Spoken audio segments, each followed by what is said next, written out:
इनका इस बार आईआईएससी में एमएससी लाइफ साइंसेस में सिलेक्शन हुआ है बायोलॉजिकल साइंसेस में। आईआईटी जैम में I had an all India rank of 79। सबसे पहले on the basis of rank आपको शॉर्ट लिस्टिंग आपको अप्लाई करना पड़ता है फॉर एमएससी और इंटीग्रेटेड पीएचडी, आपको जो भी कोर्स चाहिए होगा। And then they will on the basis of your GATE score and your JAM score आप क्वालिफाई करते हो for your short listing of interview. Ma'am सब कुछ नोट से ही मैंने बोला था, और क्योंकि उसके अलावा मैंने कुछ भी नहीं पढ़ा था एज सच। मैंने सेकेंड ईयर में लिया था बैच, कुछ नोट से ही था एंड नोट से ही आंसर दिया था, अगर मैं बोलूँ A to Z सब कुछ।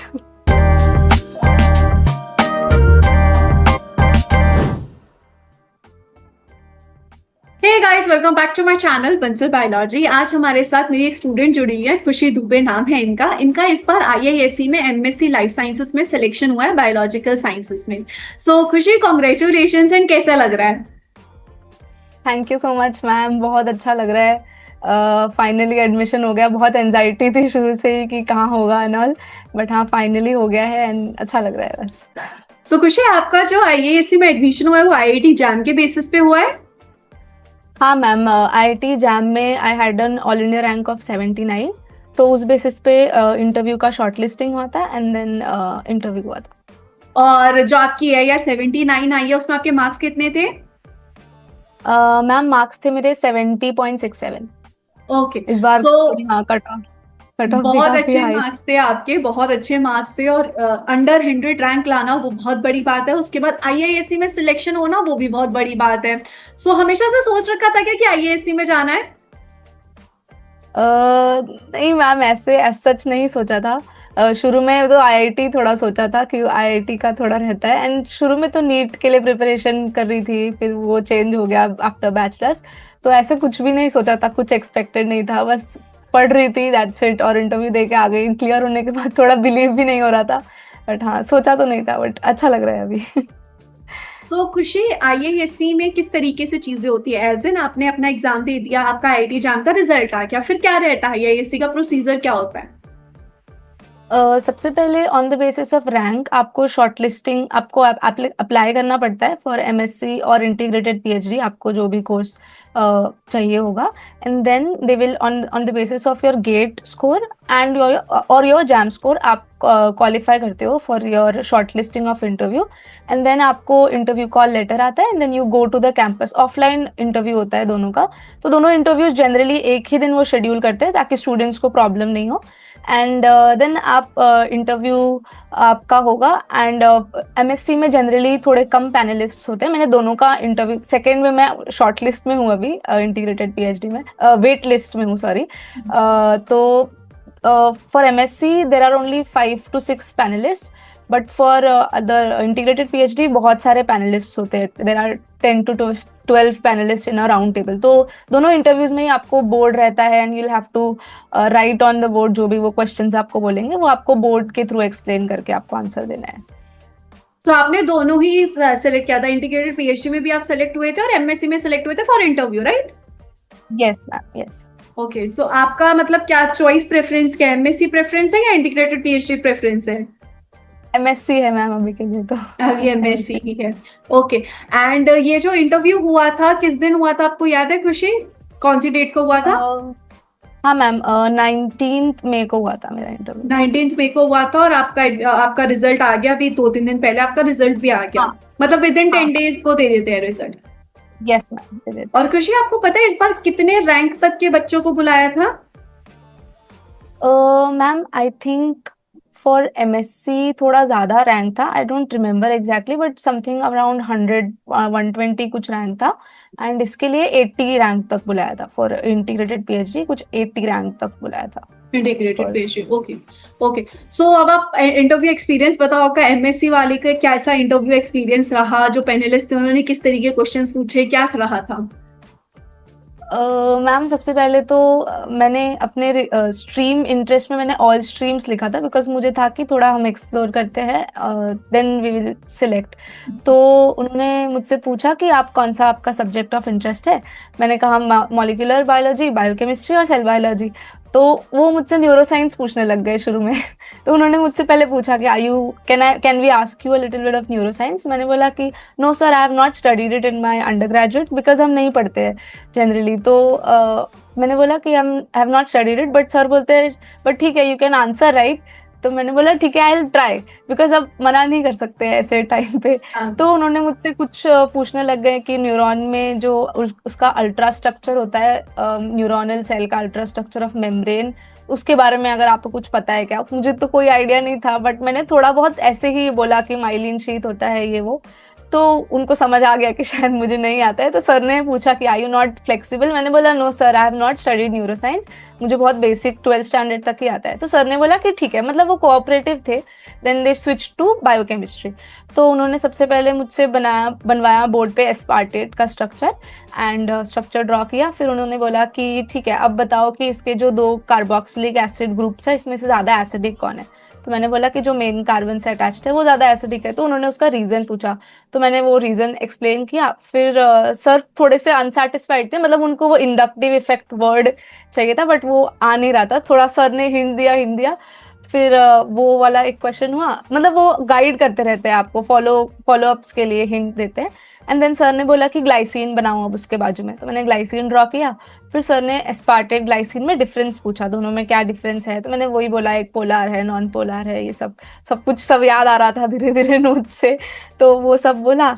एंड देन सर ने पूछा कि ग्लाइसिन के बारे में और कोई कैरेक्टरिस्टिक्स बताओ। तो मैंने ग्लाइसिन का बारे में बताया, अल्फा हीलिक्स में एंड बीटा हीलिक्स में कैसा रहता है। एंड देन वो काफ़ी फ्लेक्सिबल है वो बताया। तो सर ने पूछा कि आप कैसे बोल रहे हो काफ़ी फ्लेक्सिबल है, how can you say that. तो मैंने वही बोला कि रामचंद्रन प्लॉट में भी हम देखते हैं कि उसके रीजन्स काफ़ी सारे होते हैं। तो सर ने बोला कि फिर भी कैसे, वो तो आप ऐसे देखते हो, रामचंद्रन प्लॉट किस बेसिस पे होता है। फिर मैंने बोला वो 5 बॉन्ड 5 बॉन्ड वो पूरा एक्सप्लेन किया। फिर सर वो खुश हो गए कि चलो इसको आती है बायोकेमिस्ट्री। देन उन्होंने प्रोटीन के बारे में बेसिक क्वेश्चंस पूछे अबाउट प्रोटीन। तो उन्होंने फिर पीसीआर के बारे में पूछा, पीसीआर के कंपोनेंट्स क्या क्या होते हैं। एंड देन टैक पॉलीमरेज क्यों यूज होता है वो पूछा। तो मैंने सब कुछ एक्सप्लेन कर दिया, टैक पॉलीमरेज के बारे में सब एक्सप्लेन किया। एंड देन पीएफयू पॉलीमरेज होता है, अगर प्रूफ रीडिंग चाहिए तो वो यूज कर सकते हैं। तो मुझे जितना आता था मैंने सब कुछ बोल दिया तभी। एंड देन मैम ने पूछा कि अगर आपको टैक पॉलीमरेज एक्सट्रैक्ट करना है किसी सेल से तो आप सबसे पहला स्टेप क्या करोगे। मैंने बोला लिसिस करेंगे, पहले हम सेल का लिसिस करेंगे। फिर इस मैम बोलती है नहीं, उसके बाद क्या करोगे। तो फिर मैंने थोड़ा सा मुझे टाइम लगा, बट हाँ फिर मैंने बोल दिया कि सेंट्रीफ्यूज करके हम सुपरनेटेंट वो कलेक्ट कर लेंगे। फिर मैम ने बोला कि ठीक है, गुड। फिर उसके बाद सर ने मुझसे माइक्रोस्कोपी पे क्वेश्चन, मतलब वो भी थोड़ा सा अनएक्सपेक्टेड था। तो सर पूछते हैं कि आपने लाइव कॉलेज में कौन सा माइक्रोस्कोप यूज किया है। तो मैंने बोला कंपाउंड माइक्रोस्कोप। फिर सर ने मुझे उसके कंपोनेंट्स पूछे, मैंने वो सब कुछ एक्सप्लेन किया जितना मुझे याद था तभी। तो फिर सर पूछते हैं कि आप लोगों ने माइक्रोस्कोप के अंदर क्या क्या चीजें देखी और क्या क्या एक्सपेरिमेंट्स में यूज किया। तो मेरे दिमाग में था हम ग्राम स्टेनिंग के बाद यूज करते हैं माइक्रोस्कोपी देखने के लिए कैरेक्टरिस्टिक सेल के। तो वो सब मैंने बोला। फिर सर बोलते हैं कौन सा बैक्टीरिया देखा है आपने। तो हम जनरली इकोलाई एंड ऑल पढ़ते हैं कॉलेज में, तो मैंने इकोलाई बोला। फिर सर पूछते हैं उसका साइज कितना होता है। तो वो मुझे नहीं आ रहा था, बट सर ने अप्रोक्सीमेटली बोला। तो मैंने बोला कि 5 to 10 माइक्रॉन्स होता होगा। वो गलत था वैसे, बट सर ने बोला आर यू श्योर। मैंने बोला कि no sir, I am not sure, but I am just giving an approximate answer. तो वो गलत था, बट ठीक है, वो लास्ट का टाइम था तो आई गेस वो उतना वो नहीं, कवर अप हो गया वो। फिर सर ने पूछा कि आपने माइक्रोस्कोप के अंदर वायरस देखा है। मैंने बोला नहीं सर, कंपाउंड माइक्रोस्कोप के अंदर वायरस नहीं दिखता, इलेक्ट्रॉन माइक्रोस्कोपी उसके लिए कर सकते हैं। फिर सर ने मुझसे इलेक्ट्रॉन माइक्रोस्कोपी के बारे में पूछा, वो मैंने बता दिया। एंड देन हो गया, इतना ही ओके, तो जो आप जवाब दे रहे थे उसी पे ही क्वेश्चंस आ रहे थे। हाँ हाँ मैम, राइट राइट, जो मैं बोल रही थी उसके ऊपर ही वो पूछते जा रहे थे। और ऐसे कुछ क्वेश्चंस थे जिनमें आप जवाब नहीं भी दे पाए, बट इट्स क्वाइट नॉर्मल, नहीं भी दे पाते हैं तो नॉर्मल है। हाँ हाँ मैम। और तो खुशी, इसमें ऐसा लगा कि बंसल बायोलॉजी के नोट्स ने आपको कहीं पे हेल्प किया, ऐसा लगा इंटरव्यू में? मैम सब कुछ नोट से ही मैंने बोला था, और क्योंकि उसके अलावा मैंने कुछ भी नहीं पढ़ा था एज सच। कॉलेज में हम थोड़ा बहुत जितना पढ़ते हैं उतना पढ़ा था, बट मोस्टली मैंने पूरा, आई गेस मैंने सेकेंड ईयर में लिया था बैच, आईआईटी जैम वाला बैच। तो मैंने पूरा उसी से ही प्रिपेयर किया है, नोट्स एंड ऑल सब कुछ उसी का था, तो मुझे ऐसे तो कुछ रियलाइज नहीं हुआ कि नोट्स के बाहर का कुछ है, सब कुछ नोट से ही था एंड नोट से ही आंसर दिया था, अगर मैं बोलूँ A to Z सब कुछ। अब आपका इंटीग्रेटेड पीएचडी का एक्सपीरियंस बताओ खुशी, कैसा रहा, क्या क्या क्वेश्चंस पूछे गए? इंटीग्रेटेड पीएचडी में तो ऐसा राउंड टेबल था और मुझे एकदम बीच की सीट दी हुई थी, तो मैं आई तो उन्होंने बोला कि पहले आप माइकलिस मेंटन ड्रॉ करो, फिर मैंने हाँ, वो ड्रॉ किया। तो उन्होंने मतलब बोला ग्राफ ड्रॉ कि करो। हाँ, माइकलिस मेंटन का ग्राफ ड्रॉ करने बोला, तो उसमें भी सब्जेक्ट ऑफ इंटरेस्ट पूछा, मैंने वही सेम ही बोला, biochemistry, mol bio, cell bio. फिर उन्होंने मुझसे ड्रॉ करवाया माइकलिस मेंटन का graph and then they asked me कि नॉन कॉम्पिटिटिव इनिबिशन, वही तीनों पूछा उन्होंने, नॉन कॉम्पिटिटिव में कैसा बनता है, तो मैंने सब कुछ ड्रॉ करके, वो सब तो याद था, वो बना दिया। फिर सर ने कहा कि ठीक है अब बैठ जाओ। फिर मैं बैठी, फिर सर ने मुझसे पूछा कि आपको पता है खुशी कि चिंपैंजी जो होता है और ह्यूमंस होते हैं उनमें, वो बात करने की कोशिश कर रहे थे, चिंपैंजी और ह्यूमंस में 99% डीएनए सेम होता है, सिर्फ 1% अलग होता है, तो what do you think is the reason. तो मैं थोड़ा तो स्टार्टिंग में, मतलब मुझे समझा नहीं कि कौन से डायरेक्शन में लेके जाने की कोशिश कर रहे हैं, बट मैंने थोड़ा थोड़ा यहाँ वहाँ कुछ कुछ बोला। फिर सर ने मुझे और थोड़ा हिंट दिया, नहीं फिर भी आप सोचो कि सब जीन्स का सेम काइंड ऑफ प्रोटीन बनाते हैं, ऐसा कुछ। फिर मुझे याद आया कि हाँ, जीन रेगुलेशन सर शायद पूछना चाह रहे हैं, तो मैंने सर को बोला कि आप, हम जीन रेगुलेशन में अलग टाइप के प्रोटीन्स बनते हैं, कोई जीन साइलेंस हो जाती है, कोई ज्यादा अलग टाइप के प्रोटीन बनाते हैं, तो हिस्टोन एसिटाइलेशन, वो सब सब कुछ एक्सप्लेन किया। फिर सर ने बोला कि ठीक है। फिर मॉल बायो में से हाँ, और एक क्वेश्चन पूछा था सर ने, वो थोड़ा, सर पूछते हैं कि आपको आरएनए पॉलीमरेज और डीएनए पॉलीमरेज में क्या डिफरेंस होता है, तो मैंने बोला कि डीएनए पॉलीमरेज खुद से स्टार्ट नहीं कर सकता ट्रांसक्रिप्शन, आरएनए पॉलीमरेज खुद से करता है, मतलब रेप्लिकेशन स्टार्ट नहीं कर सकता, आरएनए पॉलीमरेज खुद से एम्पलीफाई कर सकता है। तो सर ने क्यों पूछा, तो मैंने बोला कि डीएनए पॉलीमरेज को 3 प्राइम एंड चाहिए होता है नॉट। फिर सर बोलते हैं ठीक है, बट आरएनए पॉलीमरेज खुद से कैसे करता है, तो वो थोड़ा सा नहीं आ रहा था मुझे, बिकॉज वो अलग अगेन थोड़ा सा डेप्थ में था। फिर सर ने खुद ही बता दिया कि उसकी ट्रांसक्रिप्शन एफिशिएंसी ज्यादा होती है नॉल, सर ने थोड़ा एक्सप्लेन किया। फिर मैंने बोला कि okay sir, I will read more about it. फिर उसके बाद सर ने मुझे बोला कि टीआरएनए ड्रॉ करने के लिए बोर्ड पे, तो मैंने टीआरएनए ड्रॉ कर रही थी। फिर सर बोलते हैं don't draw it like a cartoon, draw like you see in your textbooks. तो फिर अब मुझे याद नहीं आ रहा था उतना प्रॉपर स्ट्रक्चर, बट जितना आ रहा था उतना मैंने बनाया। सर को मैंने बोला sir I remember like this only. फिर सर बोलते हैं कोई बात नहीं। फिर एंड देन इतना ही पूछा था आई गेस, इंटीग्रेटेड पीएचडी में इतने ही क्वेश्चंस, मैथ्स एंड ऑल से कुछ एज सच नहीं पूछा था, तो इसमें थोड़े कम क्वेश्चंस थे मेरे लिए for integrated PhD. Okay, so basically आपसे थियोरी पूछा गया, ज्यादा एक्सपेरिमेंटल क्वेश्चंस नहीं थे? नहीं नहीं, एक्सपेरिमेंटल नहीं पूछा था इंटीग्रेटेड पीएचडी में, मुझसे तो थियोरी ही पूछी थी। और केमिस्ट्री, फिजिक्स, मैथ से भी कोई क्वेश्चन नहीं था? नहीं, कोई नहीं पूछा। और ये दोनों ही इंटरव्यू आपके कितनी देर के थे खुशी? दोनों इंटरव्यूज अप्रोक्सीमेटली 20-25 मिनट्स के लिए थे। और जो बाकी के कैंडिडेट्स थे उनका भी इतने ही टाइम तक हो रहा था? हाँ, अप्रोक्सीमेटली सबका उतने ही टाइम के लिए हो रहा था, 20-25 उतने ही मिनट्स का टाइम हो रहा के लिए था। था। और खुशी, आपको मतलब बंसल बायोलॉजी के साथ आप जुड़े सेकेंड ईयर में, तो आपके एग्जाम में और ये जो इंटरव्यूज थे इसमें बंसल बायोलॉजी ने किस तरीके से हेल्प किया आपको? मैम, सबसे पहले तो आपके लेक्चर्स, वो तो मतलब एकदम इनफ थे और बहुत ही कंसाइज थे, तो ऐसा नहीं था कि कुछ और पढ़ लूँ या कहीं कुछ और से कर लूँ, वैसा कभी फील नहीं होता था। लेक्चर्स से सब कुछ कर लिया and then previous year question solve कर लिए। एंड मैंने आपकी एक बुक भी ली थी मैम फॉर आईआईटी जैम, जो आपकी लास्ट के ही कुछ टाइम के पहले वो बुक आई थी, जब सिलेबस थोड़ा सा चेंज हुआ था, तब आपने एक बुक दिया था फॉर, जिसके अंदर बायो इन्फॉर्मेटिक्स और ये माइक्रोबियल बायोप्रोसेस के टेक्नोलॉजी, क्वेश्चंस हाँ हैं। हाँ, बायो प्रोसेस के भी क्वेश्चंस थे। तो उसमें से मैंने जो बायो इन्फॉर्मेटिक्स करी थी, मैंने सिर्फ वो वाले क्वेश्चंस की थियोरी की थी फॉर बायो इन्फॉर्मेटिक्स, क्योंकि उसके अलग से लेक्चर्स नहीं थे उतने अवेलेबल।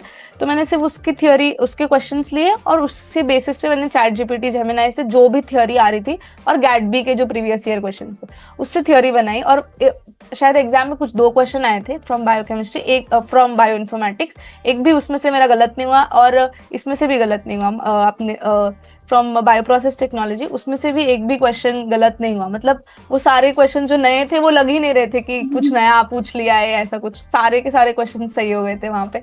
तो वो मुझे अच्छा लगा कि ये इसमें से कुछ गलत नहीं हुआ एटलीस्ट। क्योंकि जो एमएसक्यूज आए थे स्पेशली, तो वो दो मार्क्स के क्वेश्चंस थे फ्रॉम बोथ द सब्जेक्ट्स। तो वो गलत होना मतलब तो बहुत मार्क्स चले जाते हैं। तो उसमें से हाँ, स्कोर भी मेरा शायद एमएसक्यू में से 20 में से 16 आया था मुझे फ्रॉम एमएसक्यूज। थोड़ा न्यूमेरिकल में लिख टाइपिंग में गलती हो गई थी एक्चुअली मैम, नहीं तो आई गेस उसमें भी अच्छे बन जाते। टाइपिंग के इसमें थोड़ी सी गलती हो गई, बट ठीक है, ओवरऑल अच्छा था वो। एंड देन नोट्स के बाद, लेक्चर्स के बाद आपके जो भी उसमें से नोट्स निकाले वो भी परफेक्ट थे एकदम। अभी तक वो नोट्स आई गेस आगे भी काम ही आएंगे। एंड देन टेस्ट सीरीज जो थी वो भी 5 टेस्ट थे, एंड 5 टेस्ट इनफ थे फॉर मॉक टेस्ट। तो उसमें से भी कुछ कुछ क्वेश्चन ऐसे थे, नॉट एग्जैक्ट क्वेश्चन बट जो सेम कॉन्सेप्ट पे थे, वो कुछ कुछ एग्जाम में भी देखने को आ रहे थे। मैंने सीयूईटी भी दिया था, गेट एक्सेल भी दिया था। सीयूईटी में 218 मार्क्स थे, गेट एक्सेल में भी क्वालिफाई किया था, 116 रैंक थी। तो उसमें भी जो क्वेश्चंस थे वो भी ऐसे थे कि हाँ नोट चाहिए, ये तो टेस्ट से है, ये तो किए हुए टाइप के क्वेश्चन है। तो बहुत बार ऐसे ही, तो एक डर नहीं था क्वेश्चन सॉल्व करते हुए कि ये कभी देखा नहीं है या कभी किया नहीं है। That was really good from your side ma'am. और खुशी, अब जो बच्चे नेक्स्ट ईयर के लिए प्रिपेयर कर रहे होंगे उनको आप क्या बोलना चाहेंगे, क्या गाइडेंस देना चाहेंगे? नेक्स्ट ईयर के लिए वही है कि आपको रिवाइज करते रहना है। सबसे पहली बात तो कितना भी हो सके you just revise, because biology तो आप भूल सकते हो, ऐसा सब्जेक्ट ही है कि यू विल फॉरगेट। इंटरव्यूज के लिए भी आपको कुछ बहुत अलग से करने की जरूरत नहीं है। कुछ टॉपिक्स होंगे जो आपको फेवरेट आपके लगते हैं, उसको अच्छे से पढ़ के जाओ, नोट से ही पढ़ के जाओ, कुछ भी अलग से नहीं पढ़ना है। उसी में आपको वो जो पूछेंगे उसी नोट से में ही आपका आंसर होगा, ऐसे आपको कुछ भी अलग आंसर नहीं होगा उसका भी।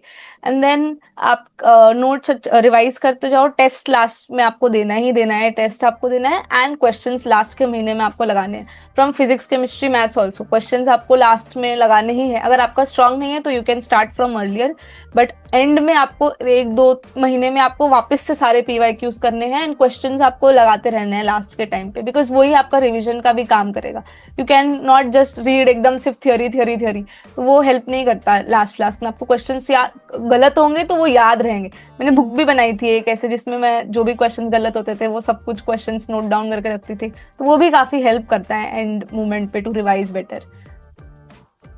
And what's your plan now Khushi, कि क्या मतलब आपने सोच रखा है कि एमएससी करनी है, और एमएससी के बाद या एमएससी के दौरान कुछ प्लान्स है आपके, क्योंकि कहीं पे आप अभी इंटर्नशिप भी कर रहे हो?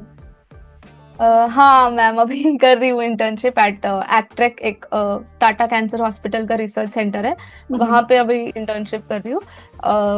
तो प्लान अभी के लिए तो मैम उतना नहीं है if I am honest, but ठीक है, आई इंस्टीट्यूट जाऊंगी, वहाँ पे देखूंगी कैसा है क्या है, एंड देन मैं थोड़ा डिसाइड करूंगी। अभी थोड़ा सा मैं एक्सप्लोर करने के उसमें हूँ, इसीलिए मैंने इंटर्नशिप भी ज्वाइन की कि ये भी देखते हैं कैसा एक्सपीरियंस होता है, एंड देन देखते हैं आगे क्या करना है। अभी इतना प्लान नहीं किया है मैम। तो अभी आपका इंटर्नशिप का कैसा एक्सपीरियंस है टाटा इंस्टीट्यूट में? इंटर्नशिप का तो काफी अच्छा एक्सपीरियंस है। हैंड्स ऑन जो भी हमने पढ़ा है अभी तक, सैंगर हमने वहाँ पे मोस्टली, जो मैं जिस लैब में हूँ दैट इज जिनोमिक्स लैब, तो वहाँ पे पीसीआर और सैंगर सीक्वेंसिंग होती है, और एनजीएस होता है, बट मैं एनजीएस नहीं, ऑब्वियसली मैं तो थोड़ा वो हूँ, अभी कम लेवल पे हूँ टू डू दैट। तो हम पीसीआर के ऊपर काम करते हैं, जेल इलेक्ट्रोफोरेसिस और सैंगर। तो वैसे तो हम बुक्स में पढ़ते थे अभी तक, लैब कॉलेज में भी बस एक ही बार परफॉर्म किया है, मैम सब कुछ करके दे देती है, सारे रिएजेंट्स रख देती है, हमें सिर्फ डालने थे जाके। बट अभी हम एक्चुअली मशीन चलाना सीखते हैं, क्रोमेटोग्राम एनालाइज करना सीखते हैं, तो वो बहुत अलग एक्सपीरियंस है। समझ में आता है एक्चुअली कि जो हमने पढ़ा है वो कैसे वर्ल्ड में हेल्प कर रहा है to cure cancer and to diagnose cancer better. तो वो अच्छा लगता है अभी ये सब चीज़ों पे, एक्चुअल चीज़ पे काम करना after reading from textbooks. तो काफी अच्छा एक्सपीरियंस है ma'am. Definitely as a biologist बहुत मजा आता है इन सब टेक्निक्स, क्योंकि हमने इतने सालों पढ़ा है टेक्निक्स टेक्निक्स टेक्निक्स टेक्निक्स, लेकिन जब परफॉर्म करते हैं डेफिनेटली बहुत अच्छा लगता है।